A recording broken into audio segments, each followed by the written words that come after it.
సాధారణంగా విమానం ఆలస్యమైతే ప్రయాణికులు చిరాకుతో అసహనం వ్యక్తం చేస్తారు. కానీ గోవా ఎయిర్పోర్టులో మాత్రం విభిన్న దృశ్యం కనిపించింది.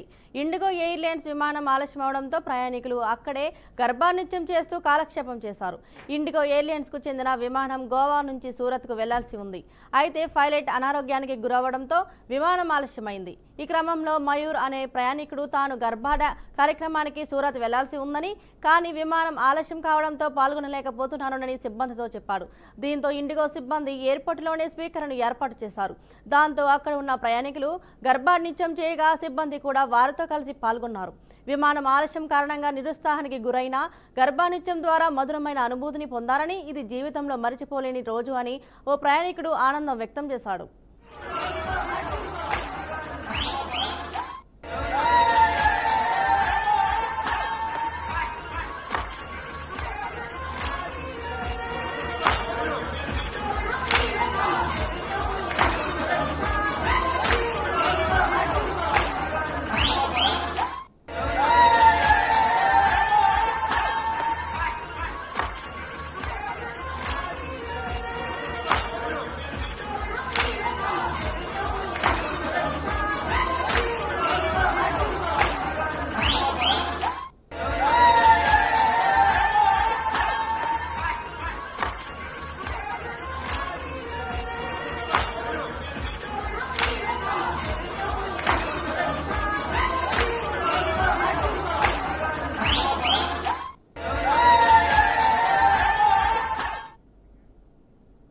కృష్ణమ్మ ఉగ్రరూపం దాల్చడంతో నల్గొండ జిల్లా నాగార్జున సాగర్ కు భారీ వరద వచ్చి చేరుతుంది.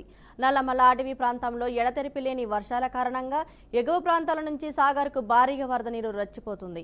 వరద ఉధృతి పెరగడంతో అధికారులు 26 గేట్లను ఎత్తి నీటిని దిగువకు విడుదల చేశారు. ప్రస్తుతం సాగర్ నీటి మట్టం 584.30 అడుగులకు చేరగా 295.41 టీఎంసీల నీరు నిల్వగా ఉంది.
స్టాక్ మార్కెట్లు నష్టాలతో ముగిశాయి. నిఫ్టీ మైనస్లో పడిపోయింది. బీఎస్ఈ ఇండెక్స్ కూడా మైనస్తో ముగిసింది. నిఫ్టీ బ్యాంక్ మాత్రం లాభాలతో ఎండ్ అయింది. స్టాక్ మార్కెట్ ప్రారంభంలో నిఫ్టీ 50, సెన్సెక్స్ సానుకూలంగా స్థాయిలో ఉన్నట్లు వార్తలు సూచించాయి. తర్వాత మాత్రం నిరాశను మిగిల్చాయి.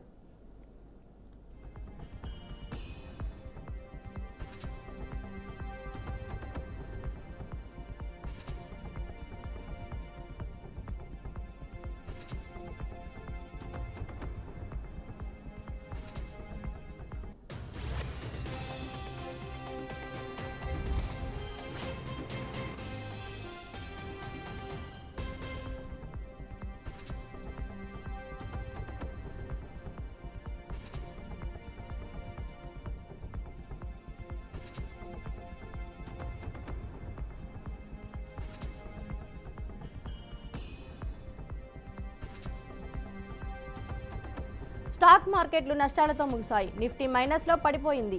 బీఎస్ఈ ఇండెక్స్ కూడా మైనస్లో ముగిసింది. నిఫ్టీ బ్యాంక్ మాత్రం లాభాలతో ఎండ్ అయింది. స్టాక్ మార్కెట్ ప్రారంభంలో నిఫ్టీ 50, సెన్సెక్స్ సానుకూలంగా స్థాయిలో ఉన్నట్లు వార్తలు సూచించాయి. తర్వాత మాత్రం నిరాశను మిగిల్చాయి.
బ్రేకింగ్ న్యూస్ చూస్తున్నాం. తమిళనాడులో దారుణం జరిగింది.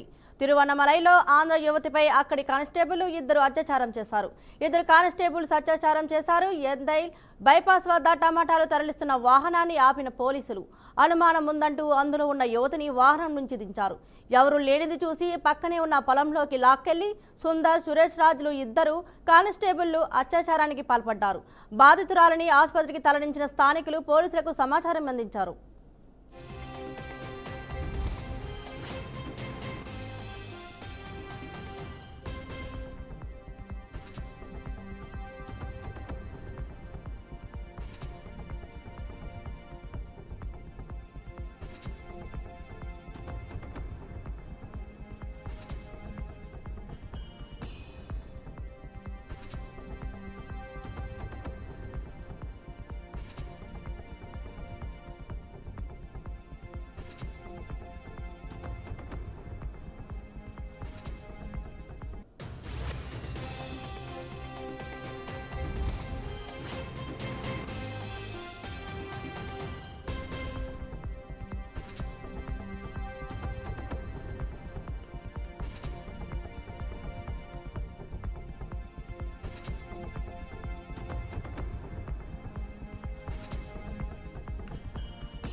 తమిళనాడులో దారుణం జరిగింది. తిరువన్నమలైలో ఆంధ్ర యువతపై అక్కడి కానిస్టేబుల్ ఇద్దరు అత్యాచారం చేశారు.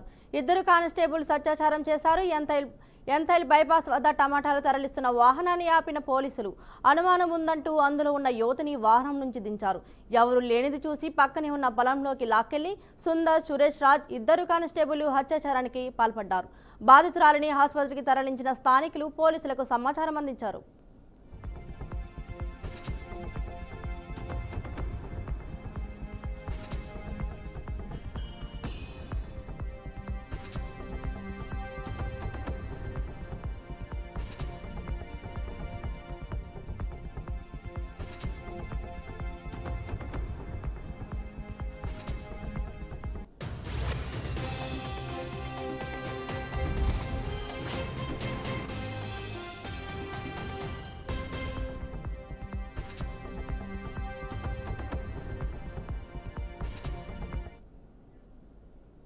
ఇటీవల జరిగిన కరూర్ తొక్కిసలాటపై టీవీకే అధినేత విజయ్ మొదటిసారి స్పందించారు.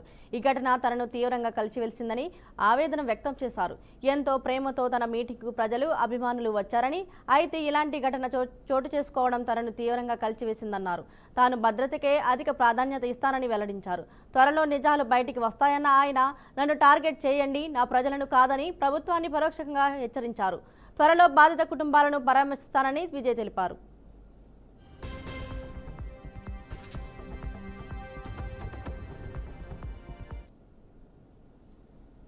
அனைவருக்கும் வணக்கம். என் லைஃப்பில் இந்த மாதிரி ஒரு பெயின்ஃபுல்லான ஒரு சுச்சுவேஷனை நான் ஃபேஸ் பண்ணதே கிடையாது. மனசு முழுக்க வலி வலி மட்டும்தான். இந்த சுற்றுப்பயணத்தில் என்னென்ன மக்கள் பார்க்க வராங்க, அதுக்கு ஒரே ஒரு காரணம் தான், அவங்க என் மேலே வச்சிருக்கிற அன்பும் பாசம். அந்த அன்புக்கும் பாசத்துக்கும் நான் எப்பவும் கடமைப்பட்டிருக்கிறேன். அதனால தான் இந்த சுற்றுப்பயணத்தில் மற்ற எல்லா விஷயங்களையும் தாண்டி மக்களுடைய சேஃப்டி, அதில் எந்த காம்ப்ரமைஸும் பண்ணிடக்கூடாதுன்றதுக்காக தான் அது என் மனசில் ரொம்ப ஆழமாக இருக்கும் அந்த எண்ணம். அதனால தான் இந்த அரசியல் காரணங்கள் எல்லாத்தையும் தவிர்த்துட்டு ஒதுக்கி வச்சுட்டு மக்களுடைய சேஃப்டி மட்டும் மைண்டில் வச்சுக்கிட்டு அதுக்கான இடங்களை சூஸ் பண்ணுறது, அதுக்கான இடங்களை பார்த்து பெர்மிஷன் கேட்குறது, போலீஸ் டிபார்ட்மெண்ட்டில் அதை ரிக்வெஸ்ட் பண்ணி கேட்போம். ஆனால் நடக்கக்கூடாதது நடந்துருச்சு.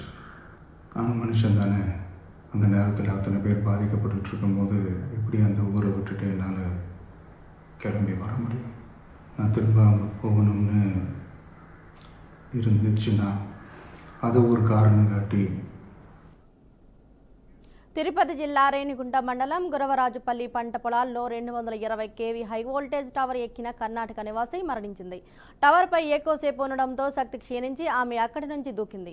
అగ్నిమాపక సిబ్బంది, పోలీసులు, స్థానికులు కలిసి వాళ్ళ సహాయంతో ఆమెను రక్షించేందుకు ప్రయత్నించారు.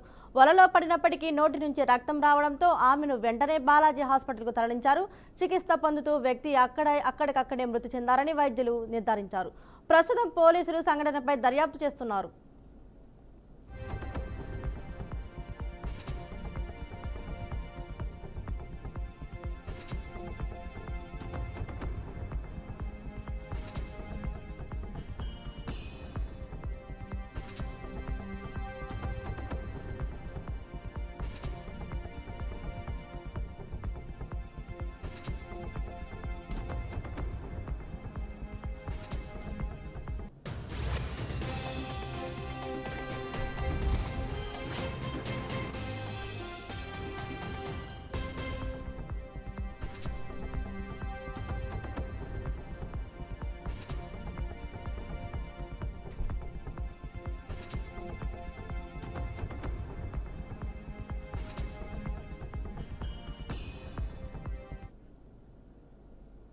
ఆసియా కప్ ఫైనల్ మ్యాచ్లో పాకిస్తాన్పై టీమిండియా ఘన విజయం సాధించింది. ఈ మ్యాచ్లో హైదరాబాద్ కుర్రాడు తిలక్ వర్మ అద్భుతంగా రాణించారు.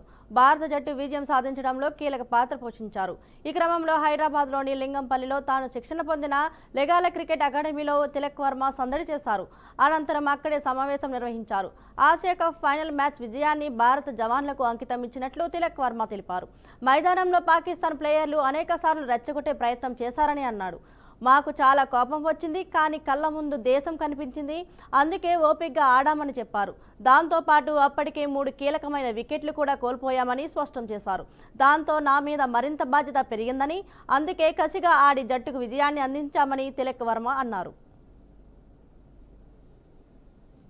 పాకిస్తాన్ అంటే ఈ మన ఆపరేషన్ సింధూర్ తర్వాత ఇంకా చాలా హార్డ్గా వచ్చారు వాళ్ళు మా మీద. మేము ఆడేది గేమ్, జస్ట్ స్పోర్ట్. సో ఆ టైంలో ఎమోషన్స్ తీసుకుని ఆడితే స్పోర్ట్ ఆడలేము. సో ఆ టైంలో నేను కామ్గా ఉండి ఐఎమ్ సో పేషెన్స్ చాలా అన్నారు, చాలా విధంగా చాలా చెప్పారు. బట్ కెమెరా ముందు అవన్నీ నేను ఇప్పుడు చెప్పలేను. బట్ ఆ టైంలో నేను కామ్గా ఉండి రిజర్వ్ ఉండి ఐ నో ఓన్లీ బ్యాట్ తోనే మనం గెలిపిస్తే ఎవ్రీథింగ్ విల్ బి అంతా ఇంకా కామ్గా అయిపోతారు వాళ్ళు. World class bowler of course. But ఆ టైంలో నేను నన్ను అనుకున్నా I'm the best player. India is always best. India is far అన్నిటికన్నా చాలా పైన ఇండియా అనేది. సో ఒకసారి నేను ఇండియాకి ఆడుతుంటే ఇవన్నీ బెస్ట్ బౌలర్ ఇలా చేస్తాడు అలా చేస్తాడు నా మైండ్ లో ఏం లేదు. ఓన్లీ ఆ టైంలో ఓన్లీ ఒక కంట్రీ వచ్చింది, just I want to win the game అంతే. నేను చెప్పా ఏమైనా ప్రెషర్ ఉంటే నేను అబ్జర్వ్ చేసుకుంటాను, బట్ మీరు ఒక ఎండ్ నుంచి జస్ట్ స్ట్రైక్ రొటేట్ చేయండి, నెక్స్ట్ వేరే ఎండ్ లో ఏం ప్రెషర్ లేకుండా నేను క్యారీ చేస్తాను వికెట్ ని అని చెప్పి సంజుని చెప్పాను. సంజు కూడా చాలా క్యామియో చాలా ఇంపార్టెంట్ ఆ టీమ్ కి ఆ టైంలో. గత వైసీపీ ప్రభుత్వ హయాంలో బడుగు బలహీన వర్గాలను తీవ్రంగా వంచారని, నా ఎస్సీ నా ఎస్టీ నా బీసీ అంటూనే వారికి తీవ్ర అన్యాయం చేశారని రాష్ట్ర గృహ నిర్మాణ శాఖ మంత్రి కొలుసు పార్థసారథి తీవ్ర స్థాయిలో ధ్వజమెత్తారు. నేతి బీరకాయలో నెయ్యి ఎంత ఉంటుందో జగన్ రెడ్డికి బలహీన వర్గాలపై ఉన్న ప్రేమ కూడా అంతేనని ఆయన ఎద్దేవా చేశారు. 5 ఏళ్ల పాలనలో కీలకమైన ప్రభుత్వ పదవులు, చైర్మన్ పోస్టులు, ముఖ్య సలహాదారుల నియామకాల్లో జగన్ తన సొంత సామాజిక వర్గానికే పెద్దపీట వేశారని, ఈ విషయాన్ని ప్రజలు ఇంకా మర్చిపోలేదని అన్నారు. ఒక బీసీ నాయకుడైన చంద్రయ్య కుటుంబానికి న్యాయం చేసే విషయంలో వైసీపీ అడ్డుపడమే వారి బీసీ వ్యతిరేక విధానాలకు నిదర్శనమని విమర్శించారు. చంద్రయ్య కుటుంబానికి ఉద్యోగం ఇచ్చే ప్రతిపాదనను ఎందుకు అడ్డుకున్నారో వైసీపీ నాయకులు సమాధానం చెప్పాలని డిమాండ్ చేశారు. ఒక బీసీ నాయకుడు చంద్రయ్య గారి కుమారుడికి ఒక ఉద్యోగం ఇస్తా ఉంటే ఎందుకు అడ్డుకుంటున్నారో ఈరోజు బీసీలు అని చెప్పుకునే వైసీపీలో నాయకులందరూ కూడా సమాధానం చెప్పాలని చెప్పేసి నేను ఈ సందర్భంగా నేను డిమాండ్ చేస్తా ఉన్నాను వాళ్ళందరినీ కూడా. బీసీలకి న్యాయం జరిగే పరిస్థితి వైసీపీలో ఎట్లాగూ లేదు. గతంలో కార్పొరేషన్లు ఏర్పాటు చేసి కేవలం నామమాత్రంగా వాళ్ళని ఆ కుర్చీలకు పరిమితం చేసి కొంతమందికి కుర్చీలు కూడా లేకోకుండా అవమానం చేసిన బీసీ కార్పొరేషన్ చైర్మన్లు అవమానం చేసిన వైసీపీ తీరేంటో ఈ ప్రజలు ఇంకా మర్చిపోలేదని చెప్పేసి మనం చేస్తాను. మరి ఈ ప్రభుత్వం తెలుగుదేశం కూటమి ప్రభుత్వం చంద్రబాబు నాయుడు గారి నాయకత్వంలోని కూటమి ప్రభుత్వం అధికారంలోకి వచ్చిన తర్వాత బీసీలకు సామాజిక గౌరవం పెంచే విధంగా ఎటువంటి నిర్ణయాలు తీసుకుందో, ఆర్థిక పరిస్థితులు పెంచడానికి ఎటువంటి నిర్ణయాలు తీసుకుందో ప్రజలందరూ కూడా ఆలోచన చేయాలని చెప్పేసి ఈ సందర్భంగా నేను కోరుతా ఉన్నాను. మరి ఈరోజు దేశ చరిత్రలోనే కాదు, స్వాతంత్రం వచ్చిన తర్వాత ఏ రాష్ట్రంలో కూడా వ్యాపారంలో ఈ వైన్ షాప్స్లో బీసీలకి రిజర్వేషన్ కల్పించిన ప్రభుత్వం లేదని చెప్పేసి మనం చేస్తాను. ఈరోజు గౌడ సోదరులకి వారికి కులపరంగా వృత్తి అయినటువంటి మద్యం కళ్ళు గీత కార్మికులు ఎవరైతే ఉన్నారో వారికి వైన్ షాప్స్ని 10% రిజర్వేషన్ చేయడం కానివ్వండి, బార్ల వ్యాపారాన్ని 10% రిజర్వేషన్ చేయడం కానివ్వండి, బలహీన వర్గాలు ఆర్థికంగా పెరగాలనే కాంక్ష తెలుగుదేశం పార్టీ నాయకత్వంలో ఏ విధంగా ఉందో, కూటమి ప్రభుత్వంలో ఆలోచన ఏ విధంగా ఉందో అర్థం చేసుకోవాలని చెప్పేసి కూడా నేను ఈ సందర్భంగా నేను మనవి చేస్తాను. ఈరోజు వైసీపీ రౌడీల చేతుల్లో వైసీపీ అరాచక శక్తి. తెలంగాణ రాష్ట్ర ప్రజలకు కాంగ్రెస్ ఎంతో బాకీ పడిందని విమర్శించారు మాజీ మంత్రి హరీష్ రావు. కాంగ్రెస్ చేతిలో మోసపడని వర్గమే లేదని అన్నారు. సిద్దిపేట జిల్లా కాంగ్రెస్ బాకీ కార్డు విడుదల కార్యక్రమంలో పాల్గొన్న మాజీ మంత్రి ఎమ్మెల్యే హరీష్ రావు పాల్గొన్నారు. ఈ సందర్భంగా రేవంత్ ప్రభుత్వంపై మండిపడ్డారు. బీఆర్ఎస్ హయాంలో ప్రజలు సంతోషంగా ఉన్నారని అన్నారు. మాట చెప్పి రేవంత్ రెడ్డి వాడు నమ్మడని గాంధీల మాట చెప్పి సంతకాలు పెట్టి బాండ్ పేపర్ మీద రాసి ఇంటింటికి బాండ్ పేపర్లు వచ్చిండ్రు. ఓ దిక్కు రేవంత్ రెడ్డి సంతకం, ఇంకో దిక్కు బట్టి విక్రమార్క సంతకం, చెరొక్క దిక్కు సంతకం పెట్టి బాండ్ పేపర్లు వంచి ఇవాళ 100 రోజుల్లో ఇస్తామని చెప్పి 700 రోజులైనా కూడా ఆ బాండ్ పేపర్ పత్త లేకుండా వీకింది. ఇక బట్టి విక్రమార్క అయితే తెగ చెప్పిండు, భద్రంగా పెట్టుకోని బాండ్ పేపర్ 3 నెలలు దాచుకోని, 3 నెలలు దాచుకుంటే అయిపోయి అన్ని అయిపోతాయి. దీనికి మేము అసెంబ్లీలో చట్టబద్ధత తెస్తామన్నాడు రాహుల్ గాంధీ.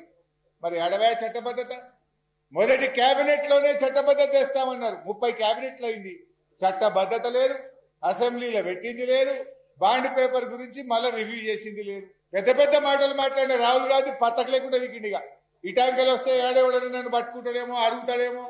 4,000 పింఛనేమే, 15,000 రైతు బంధు ఎడవే, ఆడపిల్లల స్కూటీలు ఎక్కడవా, అవతాత 4,000 పింఛన్ ఎక్కడవా అని ఎవడన్నా అడుగుతాడేమో అని రాహుల్ గాంధీ తెలంగాణ ముఖం కూడా చూస్తలేడు.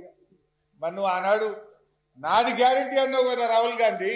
రేవంత్ రెడ్డి వాడు నమ్మటట్లేడు, వీడు దొంగ నోట్ల కేసులున్నాడు, ఈ రేవంత్ రెడ్డి వాడు నమ్మడని రాహుల్ గాంధీ వచ్చి నమ్మబలికిండు. నాది జిమ్మెదార్, 4,000 పింఛన్ ఇప్పించే జిమ్మెదార్ నాదన్నావు కదా. 6 గ్యారంటీలు 100 రోజుల్లో అమలు చేస్తా అన్నావు కదా. మరి ఏమైందో రాహుల్ గాంధీ ఇలా తెలంగాణ ప్రజలకు సమాధానం చెప్పాలి కదా. 100 రోజుల్లో ఇస్తామన్న 6 గ్యారెంటీలు అమలు చేయక మళ్ళీ డ్రామాలు ఆడుతా ఉంది కాంగ్రెస్ పార్టీ. అందుకే ఈ బాకీ కార్డును విడుదల చేసినాం.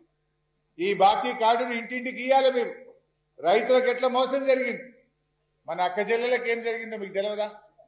ఇవాళ వాళ్లకు 2500 రూపాయలు మహాలక్ష్మి కింద 18 ఏళ్లు నిండిన ప్రతి చెల్లెకు అక్కకు మహాలక్ష్మి ఇస్తామన్నారు.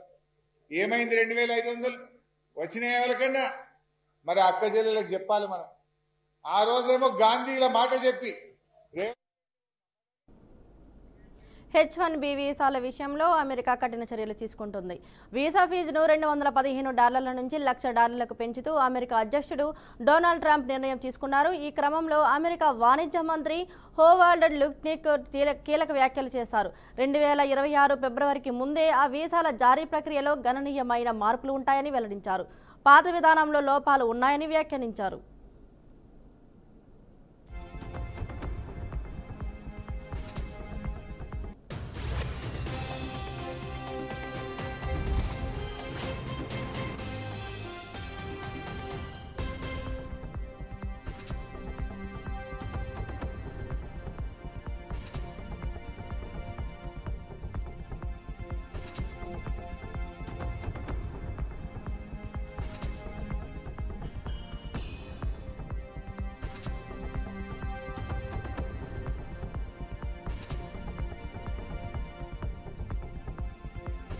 ఇటీవల ట్రంప్ ప్రకటించిన వీసా ఫీజు ప్రపంచవ్యాప్తంగా పెను సంచలనం సృష్టించింది.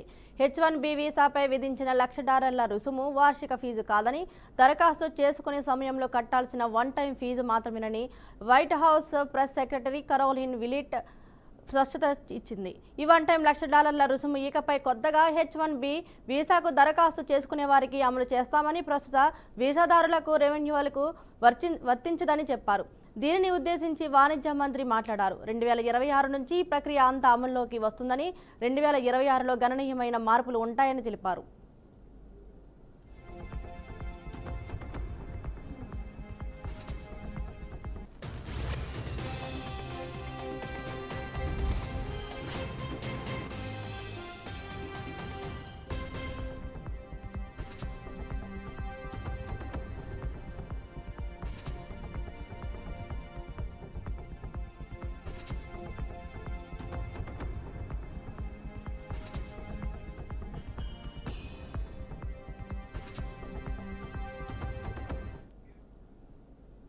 $1,00,000 ఫీజు కారణంగా రానున్న రోజుల్లో ఆ వీసాపై వచ్చేవారి సంఖ్యలో మార్పు ఉంటుందని అంచనా వేశారు. లాటరీ విధానంలో కూడా మార్పులు ఉండొచ్చేలా వ్యాఖ్యలు చేశారు. ఒక దేశం లాటరీ ద్వారా నైపుణ్యం కలిగిన కార్మికులను తెచ్చుకోవడం ఏంటని ప్రశ్నించారు. పాత వీసా విధానంలో లోపాలున్నాయని, ఫలితంగా అనుభవం లేని టెక్ కన్సల్టెన్సీలు దేశంలో కుటుంబాలతో సహా ప్రవేశించాయని వాణిజ్య మంత్రి అసంతృప్తి వ్యక్తం చేశారు.